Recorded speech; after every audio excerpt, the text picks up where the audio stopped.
और चलिए बात करेंगे ग्वालियर की, जहां हाईकोर्ट ने केंद्रीय मंत्री ज्योतिरादित्य सिंधिया समर्थक विधायक जजपाल सिंह उर्फ जज्जी का जाति प्रमाण पत्र निरस्त कर दिया। साथ ही अशोकनगर एसपी को फर्जी जाति प्रमाण पत्र बनवाने के मामले में विधायक पर एफआईआर दर्ज करने के निर्देश दिए हैं। हाईकोर्ट ने 50,000 रुपए का जुर्माना भी लगाया। हाईकोर्ट की एकल पीठ ने विधायक की विधानसभा सदस्यता खत्म करने के लिए भी स्पीकर गिरीश गौतम को पत्र लिखा। अशोकनगर विधायक ने अनुसूचित जाति के प्रमाण पत्र का उपयोग कर आरक्षित सीट से चुनाव लड़ा था और जीता भी था। जजपाल सिंह जज्जी ने ग्वालियर अंचल के अशोकनगर विधानसभा सीट से साल 2018 में कांग्रेस के टिकट पर चुनाव लड़ा था। उन्होंने भाजपा के लड्डू राम कोरी को हराया।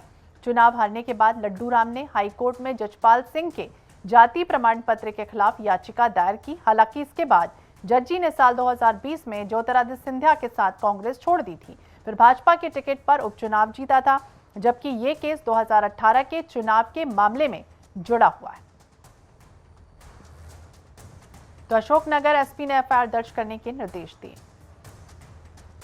एचसी की एकल पीठ ने पूरे मामले को उठाया। खतरे में जज्जी की विधायकी नजर आ रही है। जाति प्रमाण पत्र जो है वो निरस्त किया गया है। एफआईआर दर्ज करने के निर्देश दिए गए हैं। विधानसभा स्पीकर को पत्र हाईकोर्ट ने लिखा। अब जज्जी की विधायकी जो है वो खतरे में नजर आ रही है।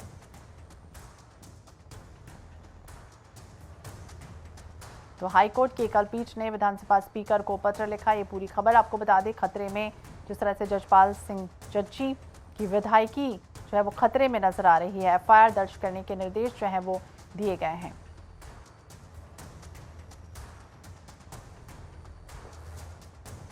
तो जाति प्रमाण पत्र का ये पूरा मामला सामने आया है। आपको बता दें, जजपाल सिंह जज्जी सिंधिया समर्थक रहे हैं और ऐसे में जिस तरह से उन्होंने चुनाव लड़ा 2018 में, और अब जाति प्रमाण पत्र का जो रार है वो छिड़ता हुआ नजर आ रहा है। अशोकनगर एसपी ने एफआईआर दर्ज करने के निर्देश दिए हैं।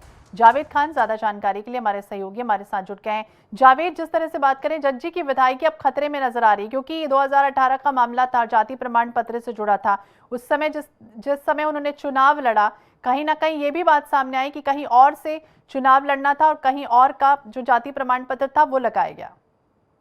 जी बिल्कुल, ये अशोकनगर के विधायक हैं जजपाल सिंह जज्जी। इनकी जब जो 2018 में जब इन्होंने चुनाव लड़ा था कांग्रेस के टिकट पर, तब वहां पर जो एक लड्डू राम नाम के व्यक्ति हैं, उन्होंने एक चुनाव याचिका लगाई थी जिसमें उनको चुनौती दी थी कि जो जाति प्रमाण पत्र है वो एससी जाति का है और उसमें मध्य प्रदेश में वो लागू नहीं होता, क्योंकि जो जजपाल जज्जी का एससी का जो जाति प्रमाण पत्र था वो पंजाब से बना हुआ था और पंजाब में उस सर्टिफिकेट की वैधानिकता थी, लेकिन मध्य प्रदेश में उसको वैधानिक नहीं माना जा सकता था। उस के आधार पर वो जातिगत आरक्षण का जिस पे लाभ लिया और वो टिकट पे कांग्रेस के लड़े भी और जीते भी थे। फिर उसके बाद हालांकि 2020 में जब सत्ता परिवर्तन हुआ मध्य प्रदेश में, तो जो सिंधिया जी के समर्थक माने जाते हैं जजपाल जज्जी, तो उन्होंने बीजेपी के टिकट पर 2020 में दोबारा से उपचुनाव लड़ा था और वो बीजेपी के टिकट पर जीत भी गए थे।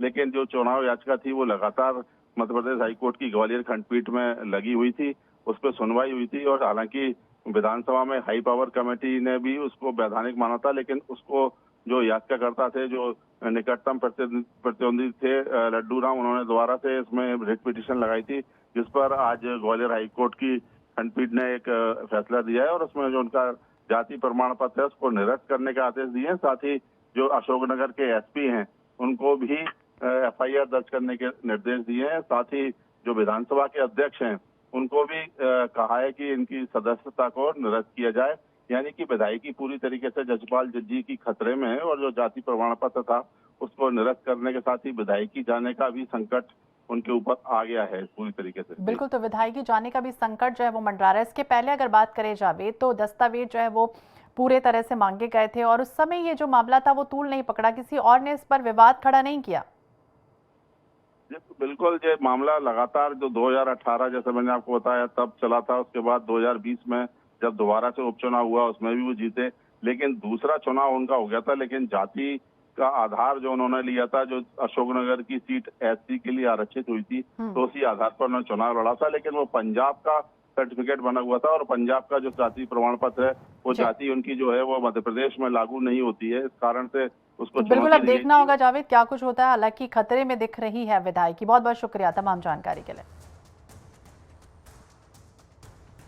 नेता प्रतिपक्ष गोविंद सिंह क्या कुछ कह रहे हैं इस बारे में, चलिए सुनाते हैं आपको। जहाँ तक सवाल है, हमें ऐसी जानकारी नहीं कि दोष व्यक्त किया हो। जांच कांग्रेस के समय, कमलनाथ जी के समय तक जांच जारी थी। जांच के उनके समय में निर्णय नहीं हुआ था। हाई पावर कमेटी को दिया गया था, जल्दी जांच करने निर्देश भी दिए गए थे। और मेरा तो बिल्कुल पूरी तरह से कठोर ठोस मत है कि धोखाधड़ी करने वाले, समाज को धोखा देने वाले और समाज में सेवा के नाम पर लूटने वालों के विरुद्ध कठोर कार्रवाई होना चाहिए। न्यायालय का निर्णय उचित है, मैं उसका सम्मान करता हूँ।